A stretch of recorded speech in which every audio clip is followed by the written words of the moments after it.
Baik, presentasi bisa dimulai moderator. Assalamualaikum warahmatullahi wabarakatuh. Kami dari kelompok 4 akan mempresentasikan hasil PowerPoint kita dengan tema Organizational Structure and Design. Sebelumnya, perkenalkan anggota kelompok kami yaitu Belinda Lia Safera dengan NIM 202011467, Mita Nurul Ramawati 202011468 sebagai moderator, Ayu Kurnia Januarita 202011469, Satria Gilang Maulana 202011471, Muhammad Rizky Al-Hafiz 202011487, Widya Ayu Lestari 202011493, Horizia Natasha Handayani 202011495. Selanjutnya materi akan disampaikan oleh Belinda Lia Safera. Silahkan.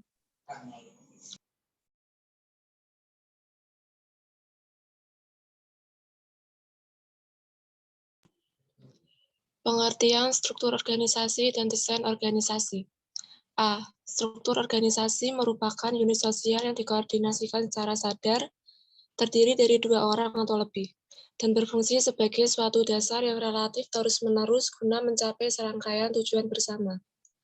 Sedangkan pengorganisasian adalah proses mengusahakan hubungan-hubungan yang efektif antara orang-orang sehingga mereka dapat bekerja sama secara efisien dan enggan demikian memperoleh kepuasan pribadi dalam melaksanakan tugas tertentu dalam kondisi lingkungan tertentu guna mencapai tujuan. Hasil pengorganisasian adalah struktur organisasi. Struktur organisasi merupakan suatu susunan dan hubungan antara tiap bagian secara posisi atau hubungan yang relatif tetap di antara berbagai tugas yang ada pada organisasi dalam menjalin kegiatan operasional untuk mencapai tujuan. Pembentukan struktur organisasi dihadapkan pada 2 hal, yaitu diferensiasi atau pembagian tugas tersebut. B. Desain organisasi. Desain organisasi adalah suatu model yang dipilih oleh organisasi untuk melakukan koordinasi dan pengendalian tugas-tugas dalam organisasi, termasuk di dalamnya bagaimana seluruh anggota organisasi dimotivasi akan mengeluarkan segenap energi dan kemampuannya untuk memaksimalkan kemampuan dan sumber daya organisasi dalam memproses, menciptakan, menghasilkan sesuatu yang bernilai bagi organisasi, baik barang maupun jasa. 6. Elemen yang harus diperhatikan oleh para manajer ketika akan mendesain struktur organisasi, menurut P. Robbins. 1.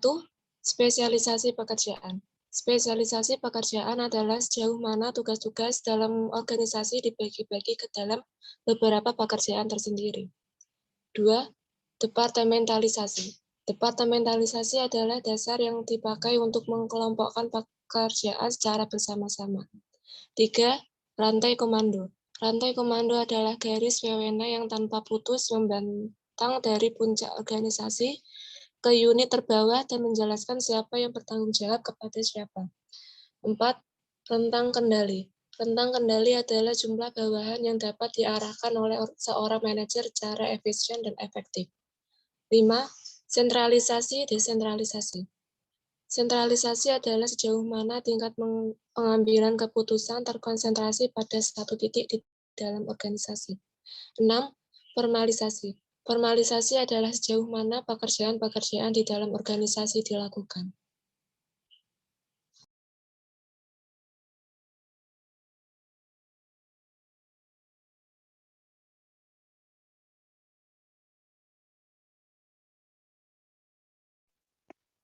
Selanjutnya ada tiga dimensi struktur organisasi.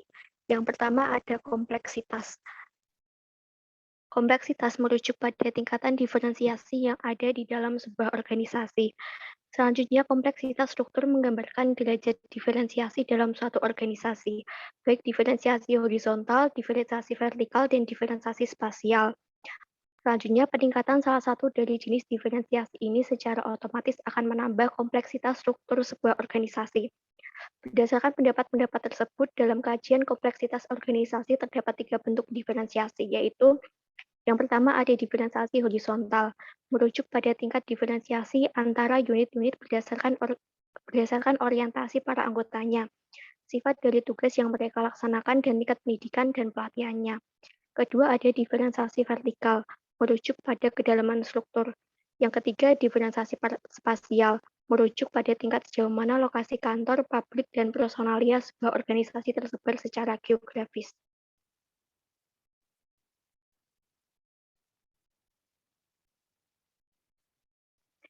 Yang kedua ada formalisasi, merujuk pada tingkat sejauh mana pekerjaan dalam organisasi itu distandarisasikan atau diformalisasikan untuk mengatur para pegawainya. Formalisasi adalah suatu ukuran tentang standarisasi. Hubungan formalisasi dan kompleksitas bisa dikatakan jika diferensiasi horizontal tinggi, kemudian pegawai tidak profesional, kemudian formalisasi tinggi, atau diferensiasi horizontal tinggi, kemudian pegawai profesional, dan kemudian formalisasi rendah. Selanjutnya ada teknik-teknik formalisasi terdiri dari pertama seleksi, yang kedua persyaratan peran, yang ketiga peraturan, prosedur, dan kebijaksanaan, yang keempat ada pelatihan, dan yang kelima ada ritual.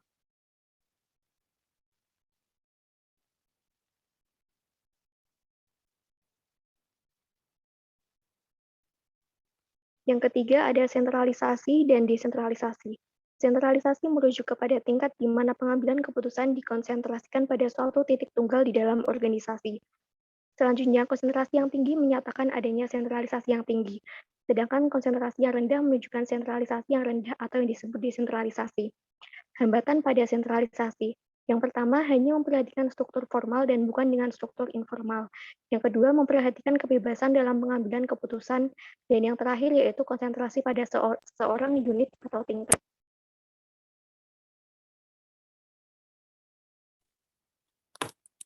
Selanjutnya, keuntungan desentralisasi. A. Desentralisasi meminimalisasi kelemahan dari keterbatasan manajer terhadap penguasaan sumber informasi. B. Dapat menanggapi perubahan dengan cepat. C. Memberi masukan lebih rinci bagi pengambil keputusan. D. Memotivasi pegawai untuk memberi kesempatan dalam pengambilan keputusan. E. Memberi peluang pelatihan bagi manajer tingkat rendah. Keuntungan sentralisasi. A. Keputusan yang diambil secara terpusat akan bersifat komprehensif, organisasi secara menyeluruh. B. Lebih efisien, proses pengambilan keputusan lebih sedikit. C. Lebih efektif, pengambilan keputusan lebih terarah pada pencapaian tujuan utama organisasi secara menyeluruh.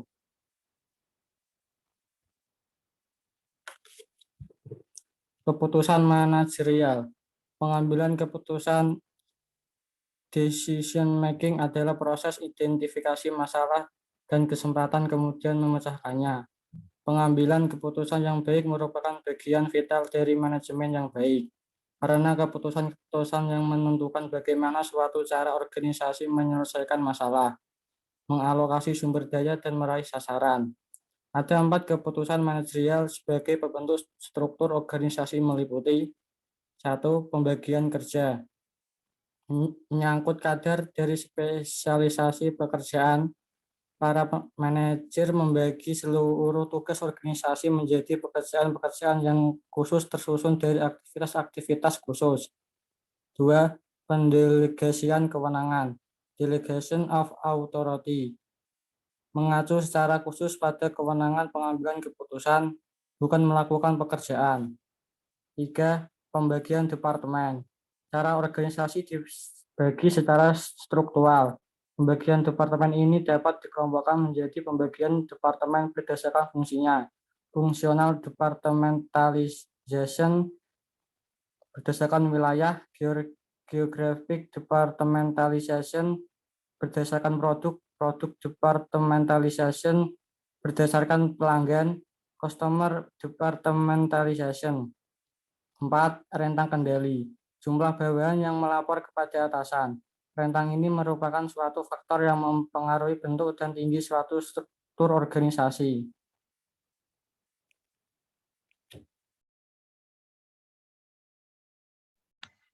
Dimensi struktur organisasi. 1. Wewenang. Arti wewenang, authority adalah hak melakukan sesuatu untuk memerintah orang lain untuk melakukan sesuatu.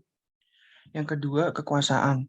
Kekuasaan, power, sering dicampur adukan dengan wewenang. Walaupun kekuasaan dan wewenang sering ditemui bersama, tetapi keduanya berbeda. Bila wewenang adalah hak untuk melakukan sesuatu, kekuasaan adalah untuk melakukan hal tersebut. Ketiga, tanggung jawab. Tanggung jawab, responsibility, adalah kewajiban untuk melakukan sesuatu. Dalam organisasi, tanggung jawab adalah kewajiban seseorang untuk melaksanakan tugas untuk fungsi organisasi. Yang keempat, akuntabilitas. Accountability, adalah faktor di luar individu dan perasaan pribadinya. Bila seseorang manajer mendaki pertanggungjawaban untuk suatu kegiatan yang dilakukan bawahan, dapat ditanyakan akuntabilitas terjadi. Yang kelima, komunikasi dalam organisasi. Dalam organisasi format, arus informasi mengalir secara khusus. Struktur organisasi diharapkan dapat menjadi alat utama bagi komunikasi formal ini. Komunikasi seperti pemberian perintah, permintaan akan suatu informasi, dan penerangan tentang keputusan manajemen sering mengalir dari atas ke bawah melalui tingkat organisasi.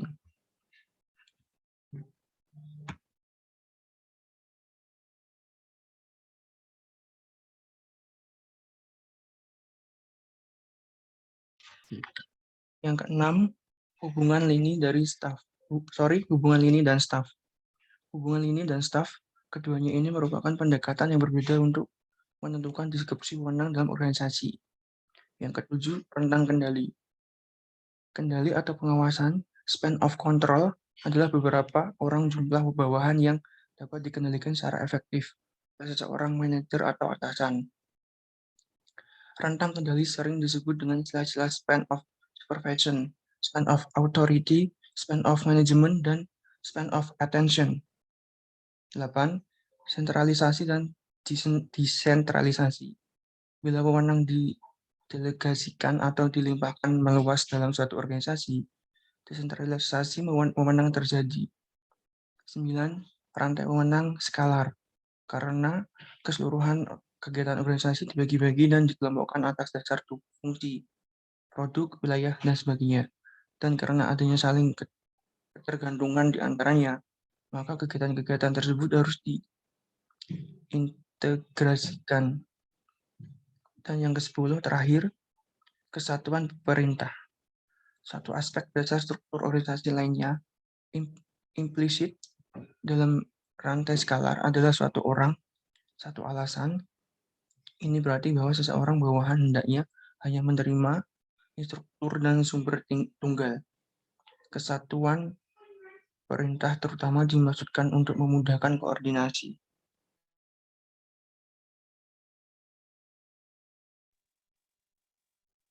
Selanjutnya yaitu model desain organisasi. Model desain organisasi mengelola suatu organisasi yang menunjukkan kerangka dan susunan perwujudan pola tata hubungan-hubungan di antara fungsi-fungsi, bagian-bagian atau posisi-posisi maupun orang-orang yang menunjukkan kedudukan, tugas wewenang, dan tanggung jawab yang berbeda-beda dalam suatu organisasi. Desain mengandung unsur-unsur spesialisasi kerja, standarisasi, koordinasi, sentralisasi, desentralisasi, dan pembuatan keputusan dan besaran satuan kerja.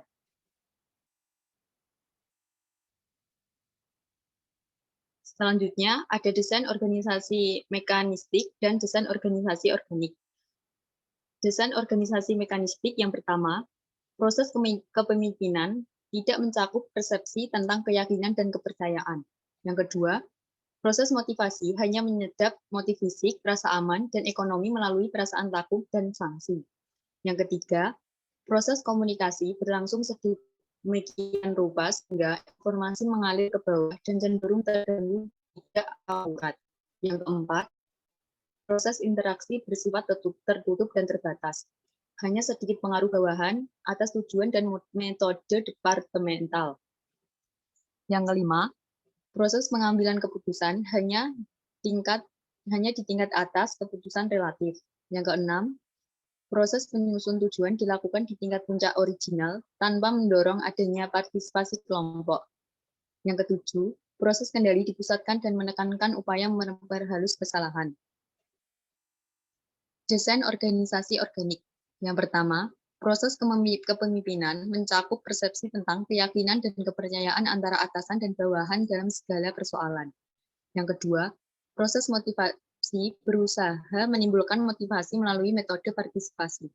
Yang ketiga, proses komunikasi berlangsung sedemikian rupa sehingga informasi mengalir secara bebas ke seluruh organisasi, yaitu ke atas, ke bawah, dan ke samping. Yang ketiga, proses komunikasi. Proses komunikasi berlangsung sedemikian rupa sehingga informasi mengalir secara bebas ke seluruh organisasi, yaitu ke atas, ke bawah, dan ke samping. Yang keempat, proses interaksi bersifat terbuka dan ekstensif. Baik atasan maupun bawahan dapat mempengaruhi tujuan dan metode departemental. Yang kelima, proses pengambilan keputusan dilaksanakan semua tingkatan melalui proses kelompok. Yang keenam, proses penyusunan tujuan mendorong timbulnya partisipasi kelompok untuk menetapkan sasaran yang tinggi dan realistis. Yang ketujuh, proses kendali menyebar ke seluruh organisasi dan menekan pemecahan masalah dan pengendalian diri. Faktor penting dalam mendesain organisasi. 1. Strategi. Struktur organisasi adalah salah satu sarana yang digunakan manajemen untuk mencapai sasarannya.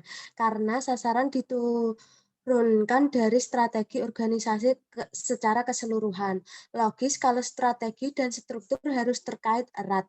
Tepatnya, struktur harus mengikuti strategi. Strategi inovasi adalah strategi yang menekankan diperkenalkannya produk dan jasa baru yang menjadi andalan. Strategi minimalisasi biaya adalah strategi yang menekankan pengendalian biaya secara ketat, menghindari pengeluaran untuk inovasi dan pemasaran yang tidak perlu, dan pemotongan harga. Strategi imitasi adalah strategi yang mencoba masuk ke produk-produk atau pasar-pasar baru hanya setelah viabilitas terbukti. 2. Ukuran organisasi. Terdapat banyak bukti yang mendukung ide bahwa ukuran sebuah organisasi secara signifikan memengaruhi strukturnya. Sebagai contoh, organisasi-organisasi besar yang mempekerjakan 2.000 orang atau lebih cenderung memiliki banyak spesialisasi, departementalisasi, tingkat vertikal, serta aturan dan ketentuan daripada organisasi kecil. Namun hubungan itu tidak bersifat linier. Alih-alih ukuran mempengaruhi struktur dengan kadar yang semakin menurun. Dampak ukuran menjadi kurang penting saat organisasi meluas. 3. Teknologi. Istilah teknologi mengacu pada cara sebuah organisasi mengubah input menjadi output. Setiap organisasi paling tidak memiliki satu teknologi untuk mengubah sumber daya finansial, SDM, dan sumber daya fisik menjadi produk atau jasa. 4. Lingkungan. Lingkungan sebuah organisasi terbukti dari lembaga-lembaga atau kekuatan-kekuatan di luar organisasi yang potensi mempengaruhi kinerja organisasi. Ketentuan-ketentuan ini biasanya meliputi pemasok, pelanggan, pesaing, badan peraturan pemerintah, kelompok-kelompok tekanan publik, dan sebagainya. Struktur organisasi dipengaruhi oleh lingkungan karena lingkungan selalu berubah. Terima kasih. Baik, sekian dari kelompok kami. Apabila ada kesalahan, mohon dimaafkan. Wassalamualaikum warahmatullahi wabarakatuh. Waalaikumsalam warahmatullahi wabarakatuh. Waalaikumsalam warahmatullahi wabarakatuh.